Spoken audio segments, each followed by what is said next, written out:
Is that my stomach? God, I'm the blob. Move, I can't see. Saudi আরবের জেদ্দায় চলছে Red Sea আন্তর্জাতিক চলচ্চিত্র উৎসবের পঞ্চম আসর। উৎসবের দ্বিতীয় দিনে হলিউড তারকা জেসিকা আলবা ব্যক্তিগত ক্যারিয়ার নিয়ে কথা বলতে গিয়ে তুলে ধরেন নিজের অভিনয় জীবনের এক অস্বস্তিকর অভিজ্ঞতা। We are literally part of history.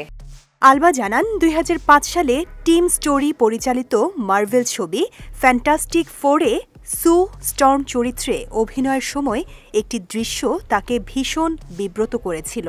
সেই দৃশ্যে সু স্টর্ম ব্রিজের উপর সম্পূর্ণ নগ্ন অবস্থায় দৃশ্যমান হয়, যা তার কাছে ছিল ভয়ানক এবং বাস্তব জীবনে অত্যন্ত অস্বস্তিকর। রক্ষণশীল পরিবারে বেড়ে ওঠার কারণে দৃশ্যটি তাকে দীর্ঘদিন মানসিক চাপেও ফেলেছিল।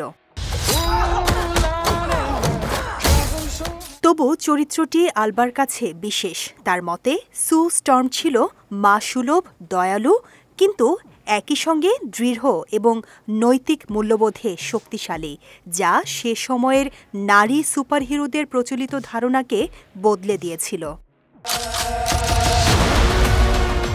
আলবা আলোচনায় আরও জানান তিনি অভিনয় করছেন ডাকোটা জনসনের নতুন ছবি আ ট্রি ইজ ব্লুতে, যেখানে তার সহশিল্পী চার্লি এক্সিএক্স ও ভ্যানিসা বার্গহার্ট। সব ঠিক থাকলে ২০২৬-এর রেড সি উৎসবে ছবিটি প্রদর্শিত হতে পারে।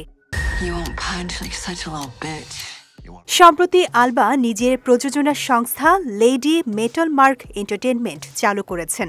তার লক্ষ্য হলিউডে নারী নেতৃত্ব ও বৈচিত্র্যমুখী গল্পকে আরও বেশি সামনে আনা।